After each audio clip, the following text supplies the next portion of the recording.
Então, o que você precisa para ser feliz? Muito provavelmente cada pessoa tem uma resposta diferente para essa pergunta. No entanto, grande parte daquilo que aparentemente traria felicidade ao coração humano é relacionado com aspectos externos, com coisas, situações, ao invés de aspectos relacionados com quem somos. Você busca realmente ser feliz? Descubra por você mesmo como. Chaves do Reino, o caminho da felicidade. Esse é o título da mensagem de hoje. E agora começa mais um programa Viva aqui na TV Novo Tempo. Não vá embora. Ele hoje deseja ter uma experiência real com você.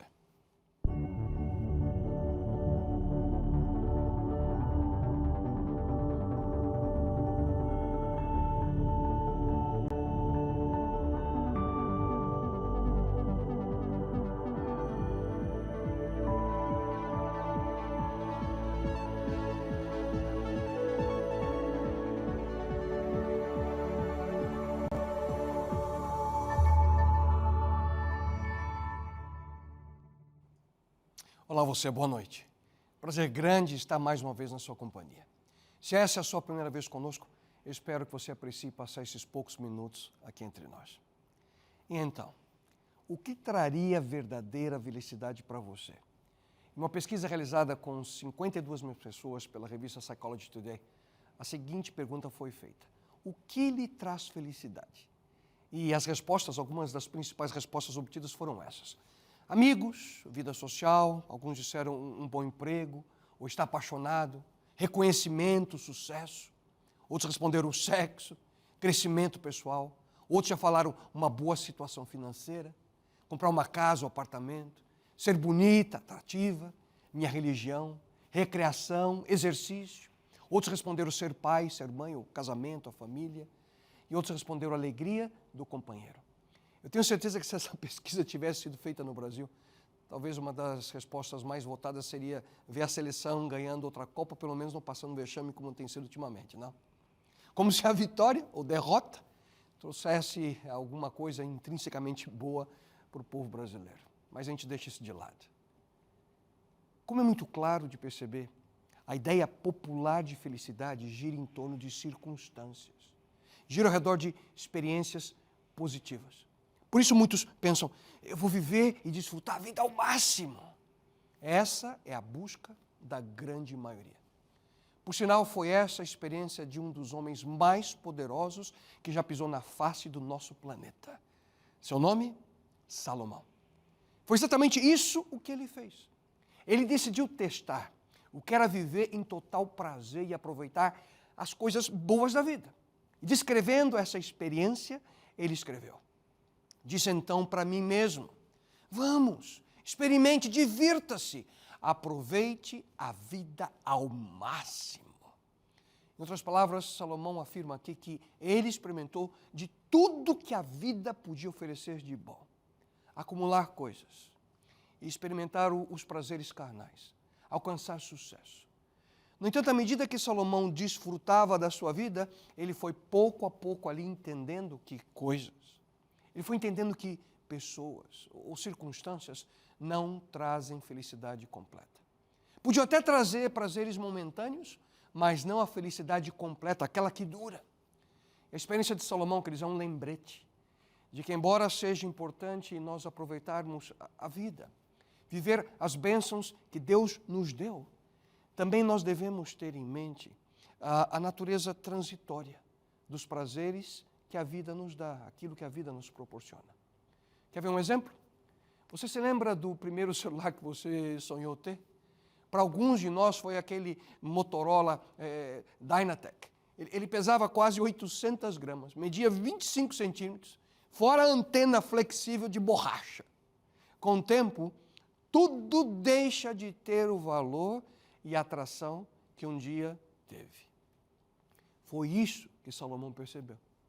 Apesar de todos os seus esforços para encontrar sentido e felicidade nos prazeres, no sucesso, nas realizações, Salomão chegou à conclusão de que tudo que viveu não tinha sentido.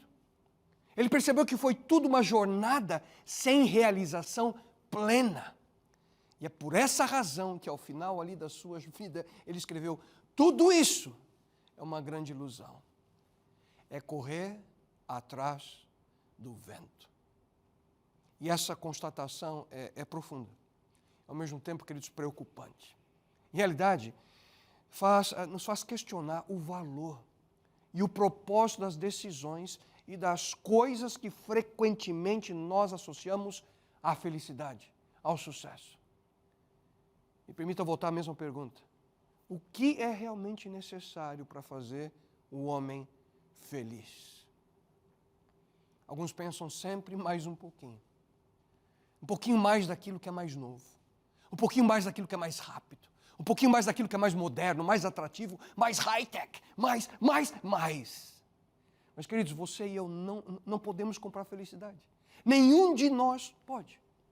E eu repito, o problema gira em torno da ideia popular de que felicidade é relacionada com circunstâncias, coisas e pessoas ao nosso redor. Só que a ideia de Deus, o Criador, sobre a felicidade é bem diferente. A ideia de Deus é relacionada com quem somos e a nossa atitude em relação à vida. E é por essa razão que Jesus Cristo, em um dos mais importantes momentos de ensino, quando Ele por esse mundo caminhou, Ele coloca de maneira clara e inequívoca esse tema diante de nós. Em Mateus, entre os capítulos 5 e 7, nós encontramos o maior e mais famoso sermão de Jesus. E na introdução desse sermão, que é conhecido como o Sermão da Montanha, do Monte, nós encontramos 8 afirmações, 8 promessas de Cristo sobre a felicidade. Essa porção bíblica é conhecida como as bem-aventuranças. De todos os assuntos que Jesus Cristo podia ter escolhido para começar a sua mais importante mensagem, o seu mais poderoso sermão, Ele escolheu abordar o tema como ser feliz. Não é incrível isso? Mas eu te pergunto, por que Ele escolheu esse assunto? Porque Cristo, Ele sabia muito bem que isso que o ser humano tanto busca, mas poucos realmente encontram. As bem-aventuranças, queridos, fazem parte do tesouro literário religioso da raça humana. Juntamente com outras porções bíblicas, como os 10 Mandamentos, o Salmo 23, o Pai Nosso e outras poucas passagens bíblicas, elas são reconhecidas como uma das mais belas expressões da verdadeira vida religiosa. Muito provavelmente, muitos de nós já ouvimos, já lemos, meditamos, ou até mesmo temos porções das bem-aventuranças em algum lugar na nossa casa, quem sabe na parede. Mas a principal pergunta é, como viver as verdades que elas apresentam? Esse é o desafio. E ao mesmo tempo, esse é o convite especial que eu tenho para você. Durante as próximas 8 semanas, nós vamos juntos analisar uma a uma das bem-aventuranças, na busca pelos princípios que nos ajudarão a encontrar as chaves do reino, que é o título dessa nova série que começa nesse momento, hoje. Mas antes de irmos à primeira delas, quem sabe você possa estar aí se perguntando, por que esses versos são conhecidos como as bem-aventuranças? E essa é uma excelente pergunta. A razão é que cada uma delas começa com a mesma forma, com o termo bem-aventurado. Essa é uma expressão, segundo o dicionário português, é um adjetivo que significa muito feliz.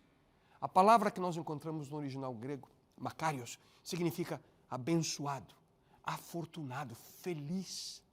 E foi assim que Jesus Cristo apresentou uma a uma. Bem-aventurados os pobres de espírito, porque deles é o reino dos céus. Bem-aventurados os que choram, porque eles serão consolados. Bem-aventurados os mansos, porque eles herdarão a terra. Bem-aventurados os que têm fome e sede de justiça, porque eles serão fartos. Bem-aventurados os misericordiosos, porque eles alcançarão misericórdia. Bem-aventurados os limpos de coração, porque eles verão a Deus. Bem-aventurados os pacificadores, porque eles serão chamados filhos de Deus. Bem-aventurados os que sofrem perseguição por causa da justiça, porque deles é o reino dos céus. Mas vamos ser sinceros aqui. Ao escutar essas afirmações, será que para você elas não soam ou parecem ser contraditórias? Cristo está dizendo, feliz você é se você é pobre de espírito. Feliz se você chora. Feliz se você é perseguido. Mas que tipo de felicidade é essa? Você pode estar imaginando, como posso ser feliz assim? E aqui, queridos, o que Jesus está dizendo é que você e eu podemos ser felizes a despeito das circunstâncias. Se você tiver que resolver todos os seus problemas antes de ser feliz, eu te pergunto, será que um dia você saberá o que é felicidade real? Eu não quero te decepcionar nesse momento, mas a resposta é não.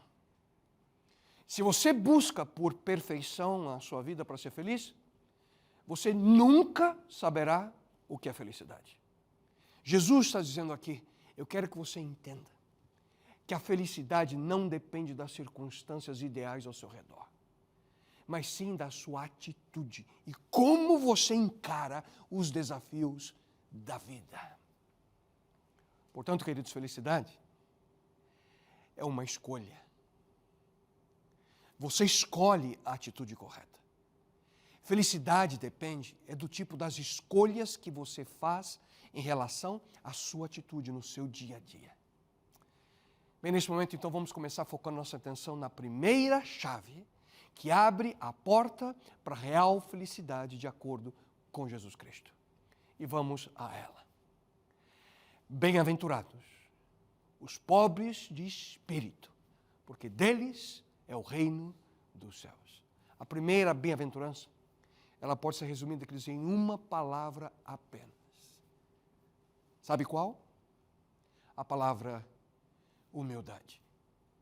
Mas o que Cristo quer dizer aqui por pobre de espírito? Ele com certeza não está falando aqui de baixa autoestima.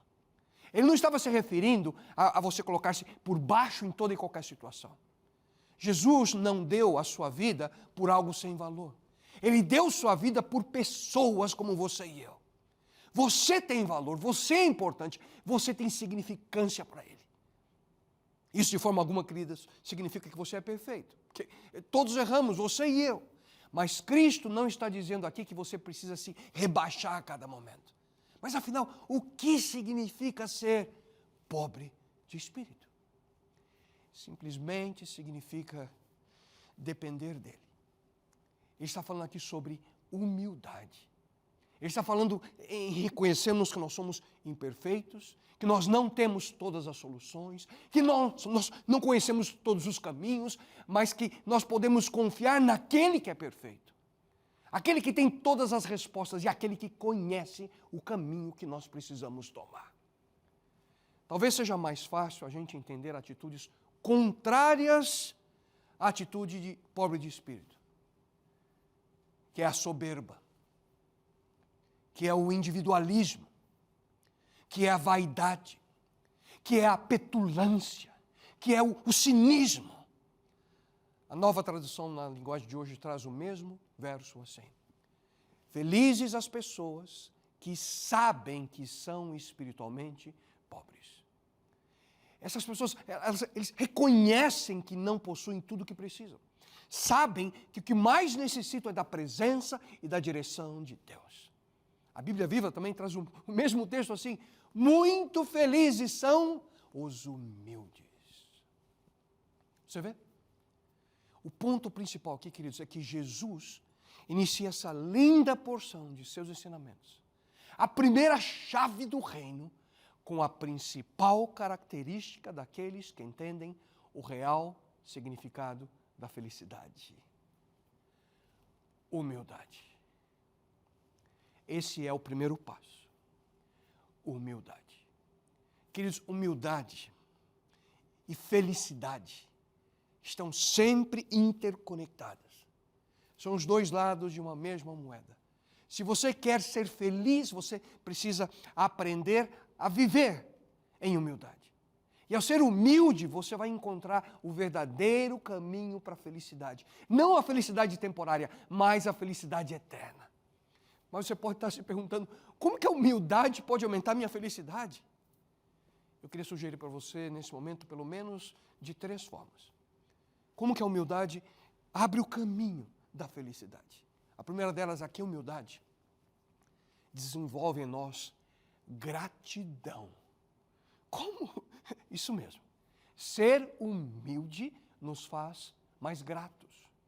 A gratidão é, portanto, um componente crucial da felicidade, porque quando nós somos humildes, nós reconhecemos que tudo o que temos, que tudo o que somos é um dom, um presente de Deus. No Novo Testamento nós lemos: toda boa dádiva e todo dom perfeito vem lá do alto, descendo do Pai das luzes, em quem não pode existir variação ou sombra de mudança. Reconhecer que tudo o que temos, tudo o que somos, vem de Deus, promove esse espírito de gratidão. E à medida que nós nos tornamos mais conscientes das bênçãos de Deus em nossa vida, as grandes e pequenas questões, nós percebemos o quanto nós dependemos de Deus. Como resultado, a gratidão aumenta a nossa felicidade, por uma simples razão. Ao invés de manter nosso foco naquilo que falta, finalmente nós entendemos quão importante é focar a nossa mente e coração naquilo que já temos, naquilo que já recebemos de Deus, aquilo que já possuímos. Imagine comigo dois jardineiros. O primeiro passa o dia inteiro comparando o seu jardim com o jardim do vizinho. Ele fica ali olhando pela janela, as plantas, a vegetação e as flores que ele não tem. E ele fica comparando com o tamanho do jardim comparado com o do vizinho. Já o outro, ele mantém a sua atenção naquilo que ele já tem. Ele vai para o seu jardim, ele olha com carinho ali a beleza de cada vegetação de maneira individual. Ele vai e desfruta o cheiro das flores, do frescor ali das folhas. Ele foca a sua atenção no progresso de cada planta que ele tem. E então, qual jardineiro você acha que é mais feliz? Você percebe? A humildade nos permite ver o quadro geral. Nos permite apreciar as bênçãos que muitas vezes a gente sequer percebe. Ou assumimos que são garantidas na nossa vida. Ela nos ajuda a reconhecer os esforços das outras pessoas. Nos ajuda a ver a graça de Deus na nossa jornada. E quando nós abordamos a vida com um coração humilde, é mais provável que nós vamos perceber e vamos começar a apreciar os pequenos atos de bondade. A beleza da natureza. As bênçãos de cada dia. A gente deixa de ser o centro de atenções do universo para reconhecer tudo aquilo que nós temos recebido dele, do Criador. O egocentrismo faz parte da natureza humana. Eu me lembro quando nossos filhos, pela primeira vez, disseram esse termo: é meu. Você não precisa ensinar. Eles aprendem. Você aprendeu. Eu aprendi. Faz parte da natureza humana. É meu. Mas o sentimento de gratidão, queridos, não só aumenta a nossa felicidade, mas também impacta de maneira positiva a nossa saúde mental, o nosso bem-estar. Você sabia disso? E quando menos nós percebemos, nós aprendemos a ver motivos de gratidão onde a gente não via antes. Paulo afirma: em tudo, deem graças, porque essa é a vontade de Deus para vocês em Cristo Jesus. E além disso, quando nós somos humildes e gratos, nós desenvolvemos pouco a pouco uma atitude que sempre busca expressar a nossa apreciação, o apreço a outras pessoas. O que promove como resultado o quê? Um senso de conexão, um senso de respeito mútuo. Como resultado, o coração grato, queridos, é menos propenso a brigar. É menos propenso a guardar ressentimento, amargura. O que é sempre prejudicial à nossa saúde e, como resultado, destrói a nossa felicidade. E essa realidade nos leva a um outro resultado da humildade, como um caminho da felicidade. É que a humildade, então, constrói relacionamentos saudáveis. Uma atitude de humildade vai pouco a pouco ali nos ajudando a ver as outras pessoas como a nós mesmos. E com isso a gente aprende a valorizar as opiniões diferentes, as experiências das pessoas ao nosso redor. Nós paramos de pensar apenas em nós, nos nossos interesses, nos nossos objetivos apenas. E isso promove, como resultado, relacionamentos mais saudáveis e gratificantes, que é um outro componente essencial da nossa felicidade.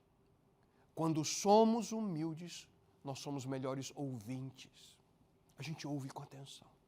Nós somos mais empáticos, mais dispostos a admitir os nossos erros e fazer as pazes em algum momento que surgem conflitos. E você, hein? Quando você precisa enfrentar tensão nos seus relacionamentos, você geralmente tem focado sua atenção em quem? A sugestão bíblica é: mude o foco dos seus interesses para o interesse de outras pessoas. Paulo escreveu o seguinte: não façam nada por interesse pessoal, mas sejam humildes e considerem os outros superiores a vocês mesmos.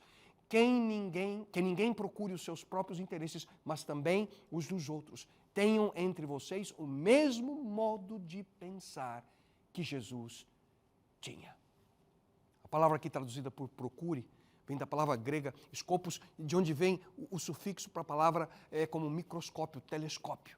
Significa focar em algo. Em outras palavras, Paulo está dizendo aqui: não foque sua atenção nos seus próprios interesses. E vamos ser bem sinceros aqui. Quando você fica nervoso com alguém, alguma discussão, você está preocupado com quem? Com outra pessoa? Ou com você mesmo?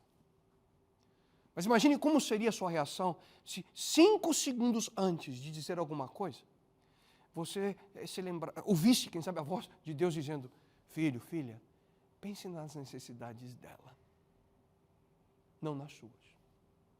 Filha, pense naquilo que ele precisa e não nos seus desejos. Filho, pense naquilo que ela precisa e não nas suas vontades. Mas você pode estar pensando: como é que isso é possível? Outra excelente pergunta. Sabe onde é que você vai encontrar forças? Somente em Cristo. Somente Ele pode te dar a força necessária para viver a experiência que eu acabei de descrever para você. A mudança de foco na nossa mente. E de forma muito contundente, Ele mesmo, Cristo, nos advertiu sobre essa necessidade. Por que é que você vê o cisco que está no olho do seu irmão e não repara na trave de madeira que está no seu próprio olho? Hipócrita, tire primeiro a trave que está no seu olho e então poderá ver bem para tirar o cisco que está no olho do seu irmão. Você por acaso já tem ouvido algum tipo de discussão quando vocês ficam ali apontando o cisco no olho do outro? Esse é o tipo de argumentação que só faz aumentar o conflito, principalmente no relacionamento matrimonial.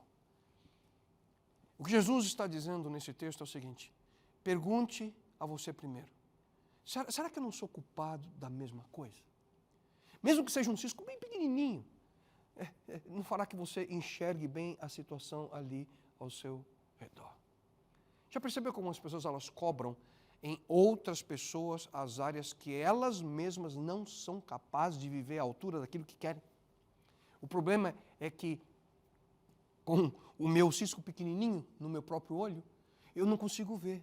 E você também é incapacitado de ver a necessidade da outra pessoa.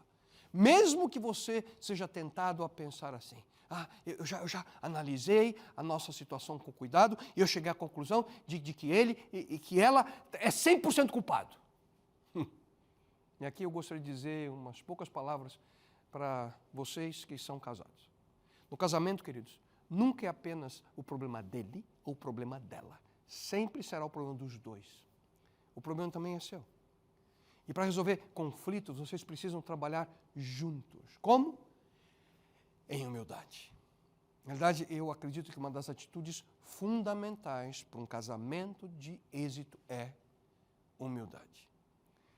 Mude o foco da sua necessidade para as necessidades do outro. Como? Somente sendo humilde. E aqui vai uma sugestão, uma das grandes pacificadores de conflito são simples palavras. Porque as palavras, elas mudam uma situação por completo. Ao dizer, me perdoe, eu não deveria ter falado assim. Eu estava errado, me desculpe. Ao invés de ser maldoso, seja gentil. Ao invés de pré-julgar, seja paciente. Ao invés de demonstrar raiva, use honestidade e amor. Ao invés de usar palavras duras, use palavras suaves. Nunca se esqueçam do conselho do homem mais sábio que já pisou no nosso planeta. A resposta delicada acalma o furor, mas a palavra dura aumenta a raiva. Já que eu estou falando de palavras, aqui vai uma última sugestão. Não use palavras como nunca ou sempre, quando você estiver em algum tipo de conflito relacional. Muitas vezes, quando nós estamos dizendo nunca, nós estamos nos lembrando de algo que aconteceu 10 anos antes. Não usem estas palavras. Por sinal, eu queria oferecer a você algo especial que a Novo Tempo preparou. A revista da experiência intitulada Eu Creio. Nesse maravilhoso material você encontrará na Palavra de Deus meios para que você possa viver um novo relacionamento em seu lar. Escreva para a gente na informação que você tem agora na sua tela e você vai receber de maneira gratuita aí no seu lar. Entre em contato conosco e dessa forma você poderá desfrutar desse material maravilhoso. Em resumo, queridos, quando nós somos humildes, quando nós desenvolvemos essa atitude, nós temos mais chances de nos colocar no lugar dos outros e entender as lutas e os desafios que vivem. E uma terceira e última forma pela qual a humildade nos traz felicidade é que a humildade nos faz crescer. A humildade nos traz uma nova perspectiva de vida, onde a gente começa a reconhecer as nossas fraquezas e limitações e se torna o primeiro passo para o nosso crescimento pessoal. A dura palavra da repreensão, feita com amor, traz um resultado real na nossa vida. Eu lembro certa vez que um membro da igreja que eu era pastor disse, pastor, não foi legal a maneira pela qual você falou. Eu levei um susto com aquilo, mas foi um aprendizado, uma lição para mim. A importância de nós estarmos abertos à repreensão feita com amor. Isso nos leva ao crescimento pessoal, que está intrinsecamente ligado à felicidade. Salomão certa vez escreveu, o orgulhoso será logo humilhado, mas com os humildes está a sabedoria. Em outras palavras, se você permitir que o seu ego domine, você vai perder o foco em manter o caminho ali rumo à vitória final. O orgulho destrói a vida humana. O que significa isso? Que a única solução é trilhar pelo caminho da humildade. Mas afinal, de onde vem a humildade? É algo que a gente recebe de Deus? É um dom que apenas poucas pessoas têm? Não. Viver em humildade, queridos, é uma escolha que nós fazemos. E aqui a questão não é simplesmente orar, Senhor, me ajude a ser humilde. Humildade é uma escolha. É algo que você precisa buscar por você mesmo. Humildade é uma atitude. E é por essa razão que quando por esse mundo andou, Jesus Cristo afirmou, pois todo aquele que a si mesmo se exaltar será humilhado, e todo aquele que a si mesmo se humilhar será exaltado. Então, pergunte para você mesmo, onde eu posso praticar humildade nessa semana? Como é que eu posso depender mais e mais de Deus na minha vida? Queridos, todos nós precisamos do poder de Deus na nossa jornada. Só que esse sentimento virá ao nosso coração quando a gente aprender o caminho da humildade e suplicar a Deus, Senhor, me ajude. É aquele que clama, ajuda-me, vai encontrar de maneira especial Deus tocando sua vida, dizendo a você, você não pode vencer sozinho, mas eu tenho algo especial para você. Não quer você viver essa experiência na sua própria vida? Por que não experimentar nesse momento? Não deixando para amanhã o que você pode fazer agora mesmo.